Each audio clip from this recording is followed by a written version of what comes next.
স্বাগত ভোরের পাতার নিউজরুম আপডেটে। প্রতিদিনের দেশের শীর্ষ সংবাদগুলো নিয়ে আপনাদের সাথে আছে আমি তাসনিয়া বয়সী এবং আমার সাথে রয়েছে আমার সহকর্মী রাকিব হাসান। রাকিব হাসান, আপনাকে স্বাগত। ধন্যবাদ ঐশী।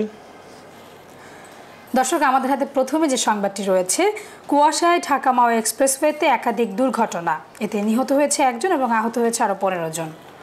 ঐশী, আপনি যেমনটি শুনেছেন যে ঢাকা মাওয়া এক্সপ্রেসওয়ের যে শ্রীনগর এবং সিরাজদি খান নামক দুটি জায়গা রয়েছে, আমরা আমাদের স্থানীয় প্রতিনিধিদের পাঠানো তথ্য এবং ফায়ার সার্ভিসের পাঠানো তথ্যের মাধ্যমে যেটি জানতে পেরেছি যে সকালে আসলে ঘন কুয়াশার কারণেই কিন্তু এই দুর্ঘটনাগুলো ঘটে এবং ভোর থেকে সকাল 9টার মধ্যে আসলে এই দুর্ঘটনাগুলো ঘটেছে এবং এতে এখন পর্যন্ত ফরহাদ নামের একজন ব্যক্তি নিহত হওয়ার খবর আমরা পেয়েছি এবং যারা আহত রয়েছেন তাদের এখন পর্যন্ত পরিচয় কিন্তু আসলে নিশ্চিত করে জানাতে পারেনি ফায়ার সার্ভিস।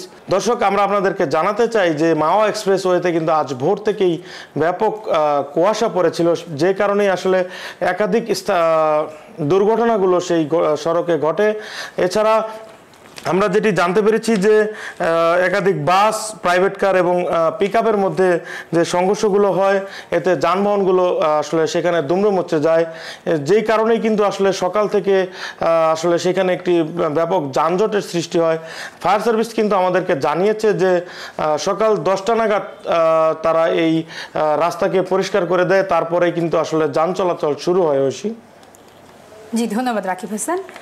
দর্শক, আমাদের পরবর্তী সংবাদ শিরোনামে যেটি রয়েছে সেটি হচ্ছে গুমের ঘটনায় ভারতের সম্পৃক্ততা খুঁজে পেয়েছে কমিশন। ঐশী, আসলে এটি বাংলাদেশের এখন সবচেয়ে আলোচিত বিষয়। আপনারা জানেন যে 5 আগস্ট পরবর্তী সময় কিন্তু বাংলাদেশের যে অন্তর্বর্তীকালীন সরকার রয়েছে, সেই সরকার কিন্তু আসলে একটি গুম তদন্ত কমিশন গঠন করে। আসলে সেই কমিশন কিন্তু সম্প্রতি একটি প্রতিবেদন বাংলাদেশ বর্তমান অন্তর্বর্তীকালীন সরকারের যিনি প্রধান উপদেষ্টা রয়েছেন ডক্টর ইউনূস, তার কাছে কিন্তু সেই প্রতিবেদনটি জমা দিয়েছে এবং সেই প্রতিবেদনে আসলে উল্লেখ করা হয়েছে যে বাংলাদেশ থেকে ইতিপূর্বে যে গুম এবং খুনের ঘটনা ঘটেছে, সেই ঘটনায় আসলে ভারতের কিছু সম্পৃক্ততা তারা আসলে প্রাথমিকভাবে দেখছেন এবং যেখানে দুটি ঘটনার উল্লেখ রয়েছে, যে একটি যে সুখরঞ্জন বলি এবং বিএনপি নেতা যে সালাউদ্দিন আহমেদ রয়েছেন, সেই ঘটনা সেখানে উল্লেখ করা হয়েছে যে আসলে সালাউদ্দিন আহমেদ কিভাবে ভারতের অভ্যন্তরে গেলেন, সেই ঘটনার একটি ছক তারা সেখানে দেখছেন। সালাউদ্দিন আহমেদের সাক্ষাৎকারের মাধ্যমে যে প্রতিবেদনে যে সংবাদটি আসলে এসেছে যে সালাউদ্দিন আহমেদ যখন ভারতে ছিলেন সেখানে আসলে কিভাবে তিনি গেলেন।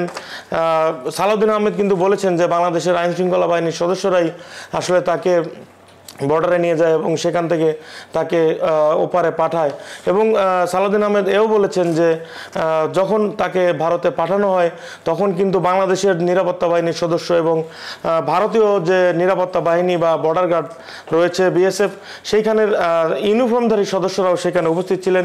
এছাড়া আরও একজন বিএনপির যে প্রয়াত নেতা যে সালাউদ্দিন কাদের চৌধুরী, তার যে সন্তান রয়েছেন হুম্মাম কাদের চৌধুরী, তার সাথেও কিন্তু আসলে গুম কমিশন কথা বলেছেন এবং হুম্মাম কাদের চৌধুরী যেখানে আটক ছিলেন, হুম্মাম কাদের চৌধুরী কিন্তু কমিশনকে জানিয়েছেন যে আটক থাকা অবস্থায় তিনি তার সেলের বাইরে যাদেরকে কথা বলতে শুনতেন তারা কিন্তু আসলে হিন্দি ভাষায় কথা বলতেন, এমনটি আসলে প্রতিবেদনে আমরা জানতে পেরেছি। এবং কমিশন কিন্তু আরও একটি বিষয় উল্লেখ করেছেন যে এখনও কিছু বন্দী ভারতের জেলে কিন্তু আসলে আটকা থাকতে পারে এবং যেটি আসলে আলোচনার বিষয় যে ভারত এবং বাংলাদেশের নিরাপত্তা রক্ষীদের মধ্যে আসলে যে একটি সমঝোতা চুক্তি রয়েছে, বন্দি বিনিময় চুক্তি, এই বন্দি বিনিময় চুক্তির আসলে আদলেই আসলে তদন্ত করতে গিয়েই কিন্তু এসব তথ্য আসলে গুম কমিশনের কাছে উঠে এসেছে। জি, ধন্যবাদ রাকিব হাসান। দর্শক, আমাদের পরবর্তী সংবাদ শিরোনামে যেটি আছে, দ্বিতীয়বারের মতো পাকিস্তান থেকে সরাসরি চট্টগ্রাম বন্দরে পৌঁছেছে কন্টেনারবাহী জাহাজ। হ্যাঁ ঐশী, আসলে আপনি যেমনটি জেনেছেন যে পাকিস্তান থেকে কিন্তু আসলে ইতিপূর্বে দেশে কিন্তু আসলে কখনোই জাহাজ আসতো না বাংলাদেশে, এই প্রথম কিন্তু আসলে বাংলাদেশে পাকিস্তানের সরাসরি জাহাজ এসেছে এবং এই মাসেই কিন্তু দ্বিতীয়বারের মতো সেই জাহাজ বাংলাদেশে এলো। ইতিপূর্বে যেই জাহাজ আসলে এসেছিল সেই গত 11ই নভেম্বর, সেই জাহাজ কিন্তু পণ্য খালাস করে গত 12ই নভেম্বর আবার ফিরে যায় এবং গতকাল শনিবার বিকেল 5টায় কিন্তু আসলে পুনরায় একটি জাহাজ যার নাম হচ্ছে MV ইওয়ান জিয়াং ফাংজং, সেই জাহাজ কিন্তু আসলে চট্টগ্রাম বন্দরে বিকেল 5টায় বহির্নোঙরে আসে। আসলে আমরা যেটি জানতে পেরেছি যে এই জাহাজে 811টি কন্টেনার নিয়ে এই জাহাজটি প্রথমে আসলে সংযুক্ত আরব আমিরাতে যায় এবং সেখান থেকে 370টি কন্টেনার নিয়ে কিন্তু গতকাল আসলে চট্টগ্রাম বন্দরে আসে এবং আমরা যেটি জানতে পেরেছি যে এই জাহাজে আসলে যেটি রয়েছে পরিশোধিত চিনি, আখের গুড়, ডলোমাইট, সোডা অ্যাশ, 3 পিস, খেজুর, এছাড়াও আরও বিভিন্ন পণ্য কিন্তু আসলে সেই জাহাজটিতে রয়েছে। জি দর্শক, আমাদের পরবর্তী যে সংবাদ শিরোনামের আছে, বনদস্যুদের দাপটে আবারও অশান্ত সুন্দরবন। ঐশী, আসলে যেটি আমি আপনাদেরকে জানাতে চাই যে ইতিপূর্বে কিন্তু আসলে বাংলাদেশের যে একটি এলিট ফোর্স রয়েছে র্যাব, সেই এলিট ফোর্সের তৎপরতায় কিন্তু আসলে এই বনদস্যুদের কিন্তু তৎপরতা সুন্দরবনে একদম শূন্যের কোঠায় চলে গিয়েছিল, যেটি 5 আগস্ট পরবর্তী সময়ে কিন্তু আবার আমরা যেটি দেখতে পাচ্ছি যে পুনরায় তারা আবার সক্রিয় হয়ে বনাঞ্চলে যে একটি আমাদের প্রাকৃতিক সম্পদ রয়েছে সেখানে কিন্তু আসলে তারা তৎপরতা শুরু করেছে। আমরা যেটি জানতে পেরেছি যে 5 আগস্ট পরবর্তী সময়ে যে থানা এবং পুলিশের যে বিভিন্ন স্থাপনা রয়েছে সেখান থেকে লুট করা যে অস্ত্রগুলো রয়েছে সেই অস্ত্র দিয়েই কিন্তু তারা আসলে পুনরায় তাদের কার্যক্রম শুরু করেছে। এর প্রমাণ হিসেবে আমরা গত কয়েকদিন আগে আমরা যেটি জানতে পেরেছি যে একজন ডাকাত দলের একজন নারী সদস্য সহ একজন পুরুষ সদস্যকে আমরা সেই থানা থেকে অস্ত্র লুট হওয়া অস্ত্র সহ কিন্তু তাদেরকে গ্রেফতার করা হয়েছে।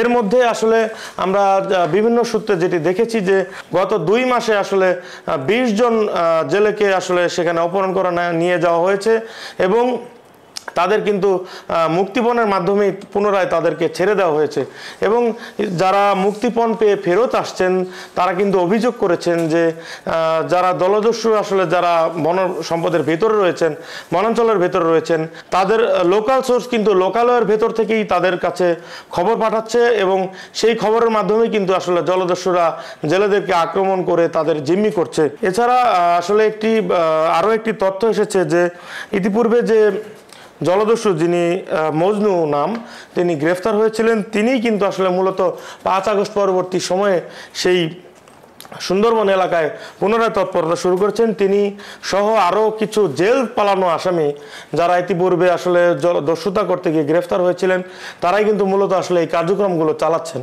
জি, আমাদের কাছে আরও একটি সংবাদে আছে যে র্যাব পুলিশের টহল দুর্বলতায় বাড়ছে অপরাধ। সেই একই সূত্রে আমি যে বলতে চাই যে 5 আগস্ট পরবর্তী সময়ে যে পুলিশের যে অবস্থান তৈরি হয়েছিল, পুলিশের কাঠামো দুর্বল হয়ে যায়, সেই সময় কিন্তু আসলে পুলিশ এক প্রকার নিষ্ক্রিয় ভূমিকা পালন করে।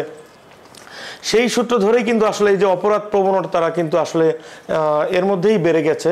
আমরা যেটি দেখেছি যে গত বেশ কয়েকদিন যাবৎ প্রকাশ্যে ডাকাতি এবং ছিনতাইয়ের ঘটনা কিন্তু ঘটছে এবং উল্লেখযোগ্য গত 2-1 দিনের ঘটনা যদি আমরা আপনাদেরকে বলি যে গত 19শে নভেম্বর ওয়েলকাম পরিবহনের একটি বাসে উঠে সরাসরি বাস থেকে কিন্তু আসলে যাত্রীদের মালামাল ডাকাতি করা হয়েছে এবং গত 16ই ডিসেম্বর রাতে প্রকাশ্যে কিন্তু রাজধানীর আসাদগেট এলাকায় আমরা কিন্তু প্রকাশ্যে দেখেছি যে দেশীয় অস্ত্র হাতে ছিনতাইকারীরা কিন্তু প্রকাশ্যে ঘুরে বেরিয়েছেন।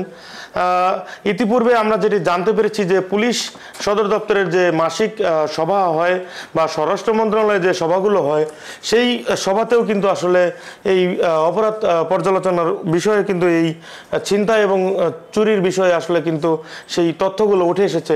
ইতিপূর্বে আমরা যেটি দেখেছি গতকাল ডিএমপি কমিশনার কিন্তু আসলে তার বক্তব্যে বলেছেন যে যারাই রাস্তায় চলাচল করেন চুরি ছিনতাই প্রতিরোধে কিন্তু আসলে তাদেরকে সতর্ক থাকার আহ্বানও তিনি জানিয়েছেন। ঐশী, জি দর্শক, আমাদের কাছে সর্বশেষ যে সংবাদ শিরোনামটি রয়েছে, আগামী মাসে শুরু হতে পারে শৈত্যপ্রবাহ। আপনি যেমনটি দেখছেন যে ইতিমধ্যেই কিন্তু আমাদের প্রতিনিধিরা কিন্তু আসলে শৈত্যপ্রবাহের যে সংবাদগুলো পাঠাচ্ছেন সেখানে কিন্তু আপনি আসলে দেখতে পাচ্ছেন যে শৈত্যপ্রবাহের প্রভাব কিছুটা উত্তরাঞ্চলে শুরু হয়েছে। আবহাওয়া অফিস আসলে যেটি জানিয়েছে যে আগামী মাস নাগাদ দেশের যে উত্তরাঞ্চলের জেলাগুলো রয়েছে সেখানে মৃদু শৈত্যপ্রবাহ শুরু হতে পারে এবং তারা কিন্তু নিশ্চিত করেছেন যে এই মাসে আসলে কোনো শৈত্যপ্রবাহ শুরু শুরু হবে না। পঞ্চগড়ে আজ দেশের সর্বনিম্ন তাপমাত্রা রেকর্ড করা হয়েছে এবং সেই তাপমাত্রার পরিমাণ ছিল 9.4 ডিগ্রি সেলসিয়াস। এছাড়াও পঞ্চগড় তেঁতুলিয়া আবহাওয়া পর্যবেক্ষণাগারের যিনি জ্যেষ্ঠ কর্মকর্তা রয়েছেন তিনি কিন্তু আসলে জানিয়েছেন যে উত্তরের এই জেলাতে কিন্তু আসলে ইতিমধ্যেই মৃদু শৈত্যপ্রবাহ আসলে শুরু হয়ে গেছে। জি, ধন্যবাদ রাকিব হাসান আপনাকে আমাদের সাথে থাকার জন্য। দর্শক, এই ছিল আমাদের ভোরের পাতার নিউজরুম আপডেট। পরবর্তী সংবাদ পেতে সাথে থাকুন ভোরের পাতার। ধন্যবাদ।